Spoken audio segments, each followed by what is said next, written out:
नमस्कार, बहुत बहुत स्वागत है आपका राज्यसभा टेलीविजन पर। मैं हूं आरफा खानम शेरवानी। कई लिहाज से आज का बजट जो है ऐतिहासिक रहा। लगभग एक महीना पहले ये बजट पेश हुआ है। 28 या 29 फरवरी की जगह 1 फरवरी को वित्त मंत्री अरुण जेटली ने आज अपना चौथा आम बजट पेश किया है। देश नोटबंदी के झटके से भी जूझ रहा है, यहां तक कि आर्थिक सर्वे में भी सरकार ने इस बात को स्वीकार किया। हम ये जानने की कोशिश करेंगे अगले आधे घंटे में कि क्या बजट में आम लोगों, खासकर ग्रामीण भारत जिस पर कि सबसे ज्यादा नोटबंदी का असर हुआ, क्या उन्हें कोई राहत मिलती दिख रही है इस बजट में, क्योंकि ये पूरी तरीके से राजनीतिक मामला भी है।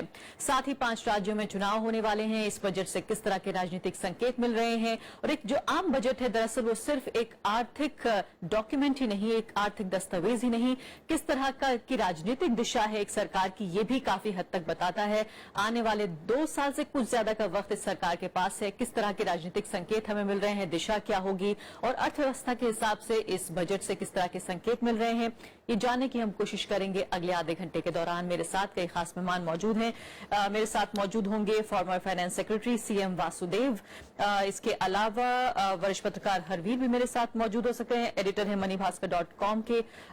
इसके अलावा जो राजनीतिक मेहमान हैं उनमें मेरे साथ अमरजीत कौर हैं, सीपीआई की नेशनल सेक्रेटरी हैं, और साथ ही ट्रेड यूनियन जो है वो कांग्रेस पार्टी से संबंधित उससे भी जुड़ी हुई है। मीम अफजल मेरे साथ होंगे, स्पोक्स पर्सन है कांग्रेस पार्टी के, और तरुण विजय बीजेपी के नेता वो भी मेरे साथ जुड़ गए हैं। सभी मेहमानों का स्वागत है। अमरजीत कौर जी, मैं आपके साथ शुरुआत करना चाहती हूं। जिस तरह से मैंने अपनी प्रस्तावना में भी कहा कि दरअसल जो एक आर्थिक दस्तावेज है बजट, वो एक तरह से राजनीतिक दिशा जो है सरकार की वो भी बताता है। आपको इस बजट से किस तरह का राजनीतिक संदेश मिल रहा है? राजनीतिक संदेश वही जारी है कि ये बजट अभी भी प्रो कॉर्पोरेट है, अमीर घरानों के लिए ज्यादा है, और गरीब के लिए इस बजट के अंदर हमको विशेष नजर आता नहीं है। अगर आप बात करें कि मनरेगा की, जबकि इस नोटबंदी के बाद शहर से गांवों की तरफ बहुत पलायन हुआ है, वहां ज्यादा रोजगार की जरूरत होगी। और पिछला बजट जो है लगभग 47,000 करोड़ और 50,000 करोड़ के करीब करीब पहुंच गया था डिमांड बेस्ड। तो अभी 48,000 करोड़ देने का मतलब है कि आप उसी लेवल पे रख रहे हैं, जबकि मांग गांवों में बढ़ेगी। और फिर आप जब इनकम टैक्स स्लैब की बात करते हैं, और जितनी आप गिनती गिना रहे हैं कि इतने लोगों को 1.70 लाख लोग जो इसमें देते हैं, इनकम टैक्स पे करते हैं, उसके लिए आप 5% कर रहे हैं, 10 से 5 कर रहे हैं, ये रियायत दे रहे हैं, कर रहे हैं।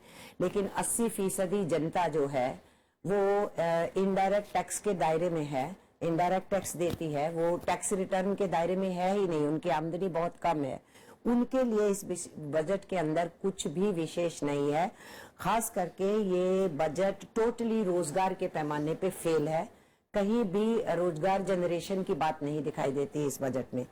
इसके अलावा हम ये भी देख रहे हैं कि सिर्फ गांवों में ही नहीं बहुत ज्यादा असर हुआ, खेती और किसानी पे बहुत बुरा असर हुआ नोटबंदी से। शहरों के अंदर जो गरीब है उसके लिए भी जो रोजगार के साधन खत्म हुए हैं, तो जो शहर में रह गए उनकी भी मुसीबत है, और जो अपने गांव लौटे हैं उनकी भी मुसीबत है। हमारे हिसाब से ले दे के ये एक राजनीतिक प्रस्ताव है इलेक्शन को मद्देनजर रखते हुए, इसीलिए पॉलिटिकल फंडिंग पे एक जुमला छोड़ दिया। नहीं, लेकिन अगर आप ये कह रही हैं कि ये चुनावों के मद्देनजर है तो ये पॉपुलिस्ट बजट होना चाहिए था, क्योंकि आम लोगों के लिए, वो लोग जो आम वोटर है, खासकर ग्रामीण भारत जो कि डिमोनेटाइजेशन का सबसे बड़ा शिकार हुआ है, तो काफी हद तक जानकारी कह रहे हैं कि दरअसल अगर राजनीतिक मैसेज देखा जाए तो काफी पॉपुलिस्ट जो है बजट है, ये उतना प्रोग्रेसिव नहीं है जितना शायद वो देखना चाहते हैं। नहीं, मैं इसको पॉपुलिस्ट सिर्फ इस सेंस में मानती हूँ कि उन्होंने कहा कि राजनीतिक पार्टियों का जो फंड है वो कैश में 20,000 से नीचे करके 2,000 में आएगा, जबकि उससे फर्क नहीं पड़ता। आप स्वागत नहीं करती? आपने तो डॉक्यूमेंट्स क्रिएट करने हैं ना, तो पॉलिटिकल पार्टीज उन डॉक्यूमेंट्स को क्रिएट कर लेंगी, दैट्स नॉट द इशू। उसको आप 2,000 से भी खत्म कर दें तो मैं तो स्वागत ही करूंगी। कम किया है, लेकिन कम में भी आंकड़े बनाने में, रिकॉर्ड क्रिएट करने में पॉलिटिकल पार्टीज को कोई दिक्कत नहीं होगी।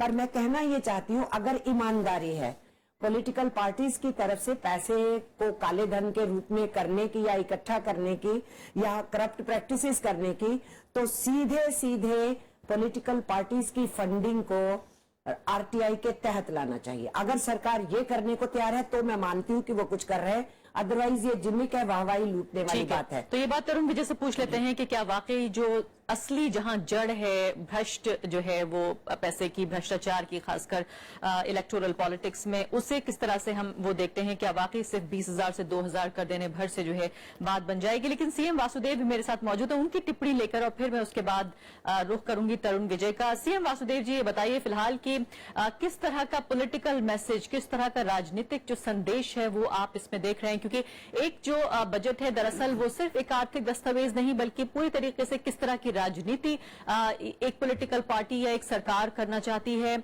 और कर रही है, उसकी दिशा क्या है, इसकी तरफ भी इशारा करता है।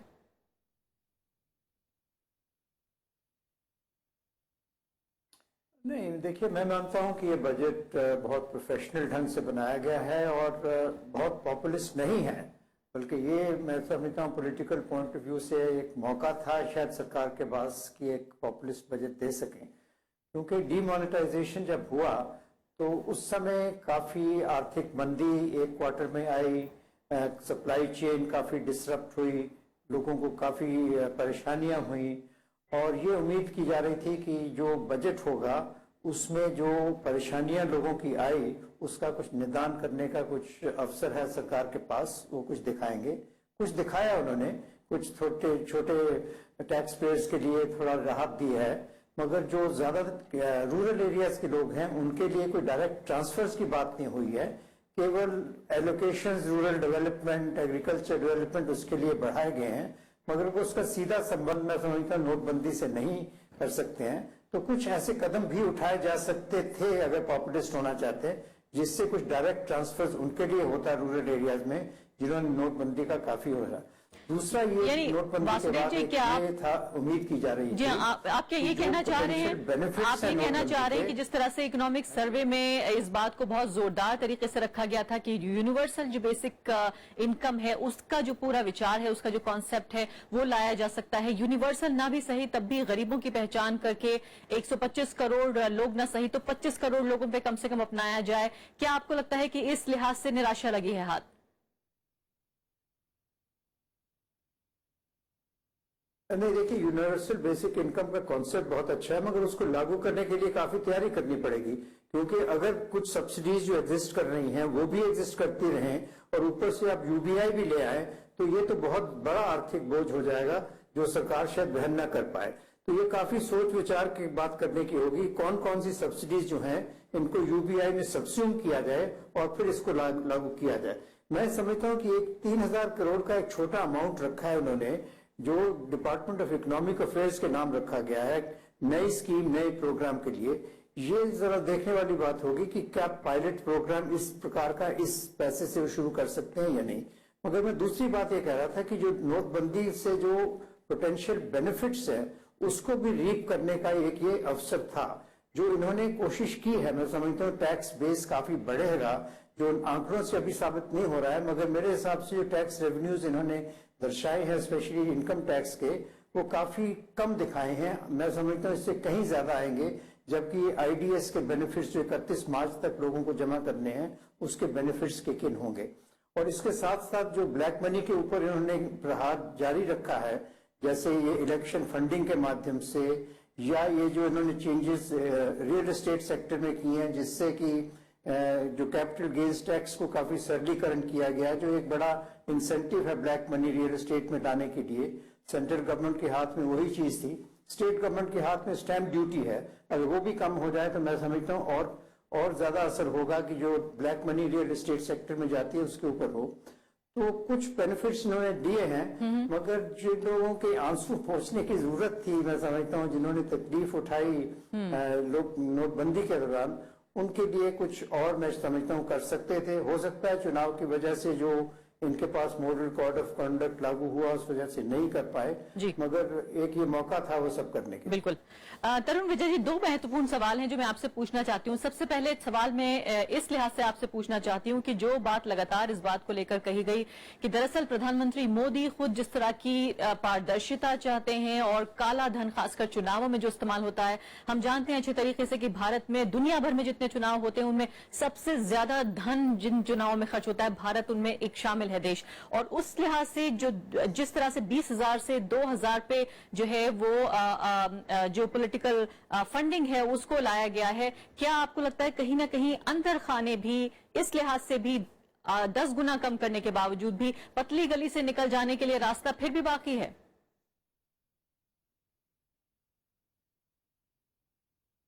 देखिए, भारत के इतिहास में इस प्रकार का कठोर कदम आज तक किसी भी पार्टी ने किसी भी बजट में नहीं उठाया। और मैं सबसे ये कहना चाहूंगा आपसे भी कि जो कदम काले धन के विरुद्ध उठाए गए हैं और ये राजनीतिक प्रणाली और चुनाव प्रक्रिया में सुधार के लिए 2000 की लिमिट निर्धारित की गई है, इसका कोई साहस नहीं कर सकता था। नरेंद्र मोदी जी का यह बजट जो अरुण जेटली जी ने प्रस्तुत किया है, यह भारत के स्वतंत्रता के बाद के इतिहास का सबसे ज्यादा एक शक्तिशाली बजट है, जिसका पूरा फोकस ग्रामीण भारत पे है। किसी और मद में इतना पैसा नहीं बढ़ाया गया है जितना ग्रामीण किसान मजदूरों के हित के लिए 24% बजट को बढ़ाया गया है। नहीं तरुण जी, इससे पहले कि हम दूसरी दिशा में जाएं, तरुण जी माफ कीजिएगा, इससे पहले तरुण जी माफ कीजिए, इससे पहले कि हम दूसरी दिशा में जाएं, मैं चाहती हूं कि पहले हम इस बिंदु पे चर्चा करें कि जो पॉलिटिकल फंडिंग है, खासकर जिसमें सबसे ज्यादा माना जाता है कि काला धन जो है वो भारत में खर्च होता है, किस तरह से अपने दर्शकों को समझाएंगे, हमारे दर्शकों को, कि 20,000 से 2,000 कर देने पर कैसे लगाम लगेगी काले धन पर? वाणी विलास किया जाता रहा, किसी ने कदम नहीं उठाया। ये जब कदम उठाया तो इसका नतीजा आप देखिएगा। यही बात मुझे दुख हुआ जब आपने कहा कि डीमोनेटाइजेशन का सबसे बड़ा शिकार ग्रामीण भारत हुआ है। एंकर को ऐसे नहीं बोलना चाहिए। आप कैसे कह सकते हैं कि ग्रामीण भारत शिकार हुआ है? ग्रामीण क्षेत्र में जहां कहीं भारत में चुनाव हुए हैं, वो तमाम ग्रामीण लोगों ने भारतीय जनता पार्टी को उन क्षेत्रों में मतदान किया है। एक भी क्षेत्र में सीपीआई का तो कहीं भारत में विजिबल ही नहीं है, जिससे आपने इस बहस की शुरुआत कराई है। हास्यास्पद उनके तर्क थे। तो जो डिमोनेटाइजेशन भारतीय इतिहास का काले धन के विरुद्ध सबसे बड़ा युद्ध है, और उसके कारण से भारत में तरुण जी आप मेरे सवाल का जवाब नहीं दे रहे हैं। आज अरुण जेटली जी ने भी तो कहा, आप असफल हो गए। मेरे सवाल का जवाब नहीं दे रहे। मैं पॉलिटिकल फंडिंग, तरुण विजय जी, मैं पॉलिटिकल फंडिंग पे सवाल पूछ रही हूँ। डीमोनेटाइजेशन पे हम आएंगे, मैं पॉलिटिकल फंडिंग पे सवाल पूछ रही हूँ। वह चुनावी भ्रष्टाचार का सबसे बड़ा एक केंद्र है। और ये जो 2,000 रुपए की सीमा निर्धारित की गई है, यह एक शुरुआत है, लेकिन बहुत बड़ी शुरुआत है, क्योंकि इससे जो चुनावी भ्रष्टाचार है उस पर बहुत हद तक लगाम लगेगी, नियंत्रण होगा। हम ये नहीं कहते कि पूरी तरह से आप शून्य वो कर देंगे, लेकिन इसका जो एक शुरुआत हुई है वह तो ऐतिहासिक है, और सभी लोगों ने इसकी बहुत प्रशंसा की है, क्योंकि अभी तक कोई ये कदम उठाने के लिए तैयार ही नहीं। लेकिन अमरजीत कौर सहमत नहीं है, अमरजीत कौर सहमत नहीं है, आपसे कुछ पूछ रही है। नहीं, तरुण जी मैं आपसे ये कहना चाहती हूँ कि 2,000 भी रखने की क्या जरूरत थी? 2,000 भी समाप्त करते थे तो ज्यादा अच्छा था। नहीं, 2,000 के लिए कागजों के आंकड़े बनाने, रसीदें बनाना कोई मुश्किल काम नहीं है। अनुसूचित जातियों के डॉक्यूमेंट लिए क्रिएट करने में पार्टियां सारी बहुत सक्षम है, डॉक्यूमेंट्स क्रिएट करने में। नहीं, इसकी ओर ध्यान नहीं जाता। हम आपसे उम्मीद ये करना चाहते हैं कि आप इस 2,000 को भी निरस्त कीजिए, और आरटीआई के तहत पॉलिटिकल फंडिंग को लाइए। आप भाग क्यों रहे हैं इस बात से? करती है पॉलिटिकल फंडिंग को लाइए ना, आरटीआई के तहत लेके आइए। हम आपको आपके साथ वोट करेंगे, हम पार्लियामेंट के अंदर जवाब दे रहे हैं। उसके बिना नहीं करप्शन रुकेगी जब तक आप पॉलिटिकल फंडिंग को आरटीआई के तहत नहीं लाएंगे। जो शुरुआत हुई है ये शुरुआत कुछ भी नहीं है। कागज क्रिएट हो जाएंगे, 20,000 के लिए होते थे, 2,000 के लिए शुभ कार्य में ये कोई सीरियस कदम नहीं है। आप भी बोल लीजिए, चलिए दोनों मेहमानों से माफी चाहती हूँ। को बोलने नहीं देंगे। तरुण विजय जी, मैं फिलहाल हरवीर सिंह वरिष्ठ पत्रकार हमारे साथ मौजूद हैं और खासकर चुनावी राजनीति में नजर रखते हैं, मैं उनसे बात करूंगी, फिर आपके पास इसी सवाल के साथ आती हूँ। बहुत महत्वपूर्ण मुद्दा है और इस कार्यक्रम में मैं इसे काफी प्राथमिकता के साथ और प्रोमिनेंस के साथ उठाना चाहती हूँ, खासकर चुनाव में जो काले धन का मामला है। हरवीर जी, ये बताइए कि क्या वाकई इस कदम की तारीफ नहीं की जानी चाहिए सरकार की कि 10 गुना जो है वो इस राशि को कम कर दिया गया है? जो पॉलिटिकल डोनेशन की बात थी, क्यों ना इस बात की तारीफ की जाए? क्या आपको लगता है अभी भी आशंका है कि जो लोग करना चाहेंगे वो पतली गली से निकल जाएंगे? देखिए, मैं ये तो जरूर कहूंगा कि एक शुरुआत तो जरूर है, लेकिन जो अमरजीत जी कह रही है मैं उससे भी नाइतफाकी नहीं रखता, क्योंकि जब 20,000 का रसीद बन सकती है उससे कम की तो 2,000 की भी बन सकती है। दूसरे, ये हमारी पॉलिटिकल पार्टीज आरटीआई से क्यों भागती हैं और अपने अकाउंट्स का ऑडिट क्यों नहीं करवाती चंदे का? ये कौन लोग हैं जो इतना हजारों करोड़ रुपया का चंदा ऑफिशियली अब तो 800 करोड़ 600 करोड़ जो दोनों बड़ी पॉलिटिकल पार्टीज हैं कांग्रेस और बीजेपी उनको मिलता है कॉर्पोरेट से।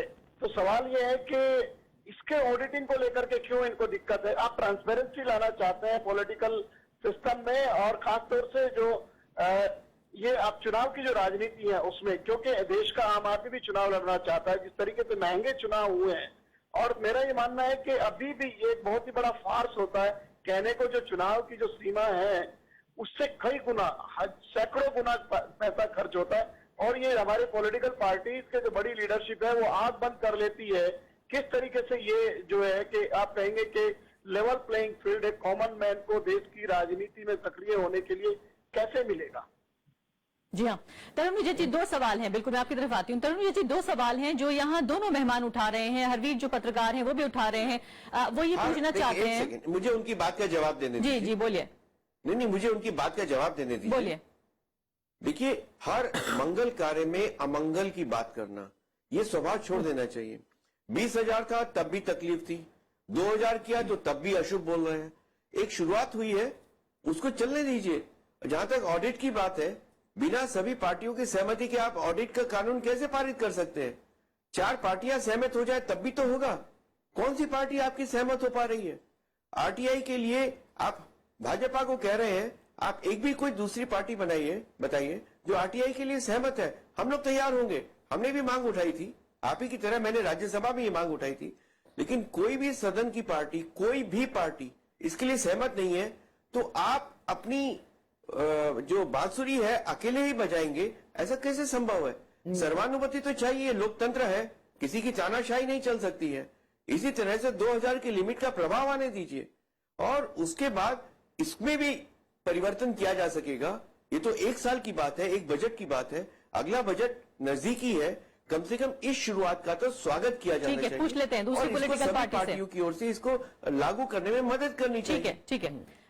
फिलहाल मेरे साथ मीम अफजल भी जुड़ गए हैं, कांग्रेस पार्टी के प्रवक्ता है। मीम अफजल साहब एक जायज बात उठा रहे हैं फिलहाल तरुण विजय, वो ये कह रहे हैं कि किस तरह से जो पॉलिटिकल पार्टीज के आरटीआई के दायरे में आने की बात है, जहां ये माना जा रहा है कि पूरे तरीके से वहां जो काले धन है जो इलेक्शन में इस्तेमाल होता है, और खासकर एक और बहुत महत्वपूर्ण बात जिससे कि जो जेन्युइन लोग हैं, जो वो लोग हैं जिनको वाकई आना चाहिए, आम लोग जिनके पास पैसा नहीं है लेकिन जो अच्छा नेतृत्व आम जनता को दे सकते हैं, वो दरअसल नहीं आ पाते हैं। क्या आपको लगता है कांग्रेस पार्टी इसका समर्थन करेगी कि आरटीआई के दायरे में पॉलिटिकल पार्टीज को आना चाहिए, ऑडिट होना चाहिए? और दूसरी खास बात कि क्या कांग्रेस पार्टी इस बात का स्वागत करती है कि फिलहाल आज जो बजट हमारे सामने आया है उसमें 20,000 की जगह 2,000 10 गुना जो है वो कम कर दी गई है जो पॉलिटिकल फंडिंग है वो कंट्रीब्यूशन को लेकर? देखिए, कांग्रेस पार्टी कोई भी सुधार की तरफ रास्ता जाता हो उसको वेलकम करती है। ये मैं नहीं कह रहा हूं, राहुल जी ने आज ये बात कही है कि अगर इलेक्शन रिफॉर्म्स में कोई भी सुधार की बात होती है हम उसको वेलकम करते हैं। हमने इसको अपोज नहीं किया, लेकिन जो अभी हमारे 2 मेंबरान ने, जो 2 आपके पैनलिस्ट हैं, उन्होंने इस पर खदशे का इजहार किया। वो खदशा तो अपनी जगह बाकी है, लेकिन तरुण विजय की ये बात सही है कि जो आया है उसको अगर वेलकम किया जाए, लेकिन उसके साथ साथ जो आरटीआई की बात उन्होंने कही कि उसमें सब पार्टियों की से मशवरा बहुत जरूरी है। तो क्या ये आपने जो 20,000 किया है और 20,000 से 2,000 किया है, क्या आपने इस पर कोई मशवरा किया था? किसी पॉलिटिकल पार्टी से बात की थी इस पर? ये तो आपका आर्बिट्रेरी डिसीजन है। तो आप अगला डिसीजन भी आरटीआई के दायरे में लाकर पार्लियामेंट में जरा इसको पास कर लीजिए। आपके हाथ में सरकार है। तो आप एक मामले में तो कहते हैं कि सब पार्टियों का आपको मशवरा चाहिए और आप तैयार हैं। मैं आपसे कहता हूं कि आपने कभी मीटिंग बुलाई, प्रधानमंत्री कहें सारी पार्टीज को बुलाएं और कहें कि भाई आरटीआई। दूसरी बात ये, आरटीआई किसके लिए होता है? जो सरकार के इदारे होते हैं उनके लिए आरटीआई है। पॉलिटिकल पार्टीज क्या सरकारी इदारे हैं? इस तरह बहुत सारे लोग हैं जो सरकार की मदद लेके, मिसाल के तौर पे मैं देता हूं, मीडिया है। मीडिया को जितना बड़ा स्पेस मिला है, सरकार की मदद से मिला है, उसके बावजूद उनको आरटीआई के दायरे में आना चाहिए, नहीं आना चाहिए?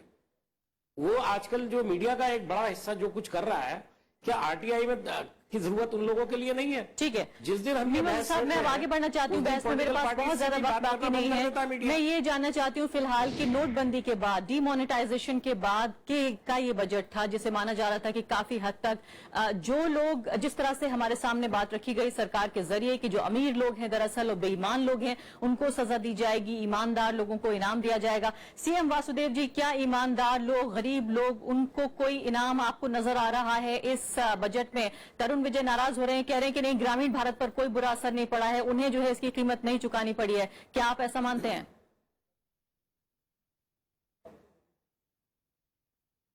नहीं, देखिए, ये जो फिस्कल प्रूडेंस के लिए उन्होंने 3.2% फिस्कल डेफिसिट रखा है और कोई टैक्स नहीं बढ़ाया है, बल्कि 20,000 करोड़ की इनकम टैक्स में रियायत दी है, तो इसका ये मतलब हुआ कि इनके पास टैक्स रेवेन्यूज काफी बढ़े हैं और आने वाले साल में बढ़ेंगे, क्योंकि टैक्स बेस बढ़ेगा डिमोनेटाइजेशन की वजह से, तो टैक्स रेवेन्यूज इंक्रीज होंगे। उससे मैं समझता हूँ सरकार के पास फिस्कल स्पेस आएगी और डेवलपमेंट कार्य करने के लिए रूरल एरियाज और एग्रीकल्चर के लिए इन्होंने काफी इजाफा किया है एलोकेशंस का, जो नए इनके पास संसाधन जुटे हैं, मगर कुछ और काम कर सकते थे। मैं समझता हूं जो रूरल एरियाज में ज्यादा डिसरप्शन हुआ था सप्लाई चेन वगैरह का, और ग्रोथ भी काफी इफेक्ट हुई थी हमारी लास्ट क्वार्टर में, उसके लिए कुछ डिमांड जो बिल्कुल घट गई थी हमारी मार्केट में, डिमांड को बढ़ाने के लिए कुछ और कदम उठाए जा सकते थे। डायरेक्ट ट्रांसफर्स थोड़े बहुत और किए जा सकते थे, कुछ टैक्स जो इनडायरेक्ट टैक्सेस में टेम्परेरी रिलीफ दी जा सकती थी, ताकि जो डिमांड कंप्रेशन हुआ है हमारी अर्थव्यवस्था में डिमोनेटाइजेशन की वजह से, वो थोड़ा रिवाइवल हो। टैक्स रिलीफ जो दिया गया है उससे तो कुछ असर पड़ेगा ही, और जो रूरल एरियाज में जो फंडिंग है उससे भी रूरल डिमांड कुछ बढ़ेगी, जिससे जो हमारी अर्थव्यवस्था में मंदी आई थी उस पर कुछ सुधार आएगा। मगर मैं समझता हूं कि इनके पास फिस्कल स्पेस और भी अधिक अवेलेबल होगी। हो सकता है चुनाव होने के बाद ये 5 राज्यों में इस दिशा में कुछ और वो कार्यक्रम लाए जो कोड ऑफ कंडक्ट की वजह से इस समय नहीं ला सके, जैसे स्मॉल एंड मार्जिनल फार्मर्स का लोन वेवर, ये काफी उसकी मैं समझता हूँ जरूरत है, क्योंकि उन लोगों ने काफी बर्डन दिया है इस दफा नोटबंदी की वजह से। उनके जो उनका सामान बाजार में बहुत कम कीमत पे बिका है, जो एग्रीकल्चर प्रोड्यूस है, क्योंकि सप्लाई चेन डिसरप्ट हो गई थी, तो कुछ इस किस्म के सरकार कदम उठा सकती थी। मैं समझता हूँ शायद ये इलेक्शन के बाद इस दिशा में कुछ विचार कदम उठाया जाए फिलहाल। जी हाँ, और दर्शकों को बताना चाहेंगे कि इस बीच जबकि हम चर्चा कर रहे हैं, अपनी स्क्रीन पे भी लगातार जो जानकारियां देख रहे हैं वो भी हम देख सकते हैं कि पिछले साल के मुकाबले जो है अब कितना जो है एलोकेशन बढ़ाया गया है। फिलहाल अलग अलग सेक्टर्स में लगातार आप देख रहे हैं अपनी स्क्रीन पर ये जानकारियां झलक रही है। हरवीर जी हमारे साथ स्टूडियो में भी जुड़ गए हैं, कार्यक्रम हालांकि खत्म करने का वक्त भी आ गया है। हरवीर जी बताइए कि दूसरा जो महत्वपूर्ण मुद्दा था वो डीमोनेटाइजेशन को लेकर था कि इतने बड़े कदम के बाद अब ये बजट पेश हो रहा था, क्या वाकई काफी कर पाई है सरकार जितना कर सकती थी? खासकर सीएम वासुदेव के शब्दों में कहा जाए कि उन लोगों के आंसू पूंछ पाए हैं, खासकर ग्रामीण भारत के। बिल्कुल, मैं इनकी बात से सहमत हूं। असाधारण समय में साधारण बजट है, और मैं इनका जो भारतीय जनता पार्टी के प्रतिनिधि थे उनको भी मैं सुन रहा था, बहुत अच्छे शब्दों की तरह से वो बता रहे थे कि बहुत बड़ा काम रूरल इंडिया और इस सब के लिए हो गया। मैं बिल्कुल सहमत नहीं हूँ। जिस तरीके से कल खुद इकोनॉमिक सर्वे में ये एडमिट किया गया कि 2 बड़े डिस्ट्रप्शन, जीएसटी और उसके बाद नोटबंदी स्वीकार किया गया, और उसमें यह भी कहा कि इकोनॉमी को डिसलरेट किया है इसने, जबकि वित्त मंत्री वो रेवेन्यू के नंबर दिखा करके कहते थे कोई इंपैक्ट नहीं है। कॉन्ट्राडिक्टरी चीजें थी दोनों। आज लोगों को उम्मीद थी, इंडस्ट्री को उम्मीद थी, आम आदमी को उम्मीद थी कि कहीं न कहीं एक स्टिमुलस की तरीके से ये बजट, क्योंकि कई तरीके से यूनिक बजट बनना चाहिए था। एक तो 1 महीना पहले लेकर के आए, इसमें रेल बजट समाहित था, इसमें आपने प्लान नॉन प्लान एक्सपेंडिचर को मिला दिया। इस तरह से लगता है कि बिल्कुल एक स्टेटमेंट ऑफ अकाउंट पेश किया वित्त मंत्री ने, कोई इनोवेशन पूरे बजट में नहीं है। और एलोकेशंस को आप देखिए, ग्रामीण भारत में मनरेगा के लिए आपने सिर्फ 511 करोड़ बढ़ाया जो खर्चा हुआ था। फर्टिलाइजर सब्सिडी फ्रीज है, फूड सब्सिडी लगभग फ्रीज है, पेट्रोलियम सब्सिडीज घटा दी है। तो ये इसके अलावा जो किसान है जो उम्मीद किए बैठा था, आप उसको 9 लाख करोड़ से 10 लाख करोड़ देंगे कर्ज, तो लेगा तो ले लेगा, लेकिन उसके लिए आपने किया क्या इस पूरे बजट में? और उसमें जो 10 बिंदु वित्त मंत्री ने कहे हैं अपने बजट का, जो थीमेटिक बजट है ये, जैसे कल इकोनॉमिक सर्वे थीमेटिक था, इसी तरीके से थीमेटिक बजट है, उसमें 10 बिंदु में सबसे पहला बिंदु है कि फार्मर की इनकम को दोगुना करना। मैं मानता हूं शायद दोगुना करेंगे, उसका मैं फॉर्मूला बताता हूं। जिस तरीके से नोटबंदी के हार्दिक जी, मेरे पास बाद, समय नहीं, है, एक हाँ, पॉइंट मैं हाँ। इसमें ऐड कर दूं, जिस तरह से नोटबंदी के बाद किसानों की आमदनी तेजी से गिरी और हर फसल उसकी बर्बाद हुई और वो बाजार में लुटा, हो सकता है अगली बार थोड़ा दाम बढ़ जाए तो वो कहने भर के लिए ठीक है। दोगुना शायद कर दे। लेकिन 20 बाकी सेकंड है, तरुण विजय जी जवाब दीजिए जल्दी से। मुझे इसका जवाब देखिए 39,000 करोड़ रुपया कांग्रेस अलॉट करती थी मनरेगा को, खर्च करते थे 24,000 करोड़ रुपया। ये हरदीप जी को मालूम नहीं है? गलत बात क्यों करते हैं आप? होमवर्क नहीं, करके ये सब मालूम आइए। है। उससे हमने 48,000 करोड़ रुपया बढ़ाया। कितना अधिक बढ़ाया? आपको पता है- 24% अनुसूचित जातियों पे बढ़ा। अब ठीक है, बीच में बोल रहे हैं, ये कम्युनिस्टों की आदत यही होती है। मैं 35% इनकम टैक्स बढ़ गया इनको विद इन 2 पार्टी जो मंथ्स। विरोध करे जब उसके तक कम्युनिस्ट नजर आता है। आप हिंदुस्तान दुनिया का सबसे लेस टैक्स कंप्लाइंट देश है, कम लोग टैक्स देंगे तो जो लोग ईमानदारी से टैक्स देते हैं उन पे दंड आता है। अब टैक्स कंप्लायंस 35% बढ़ गई 2 महीने में। कितनी बड़ी आश्चर्यजनक घटना हुई है। और इसके अलावा रूरल इलेक्ट्रिफिकेशन 100% हम 2018 मई तक देंगे, इसका आपने जिक्र नहीं किया।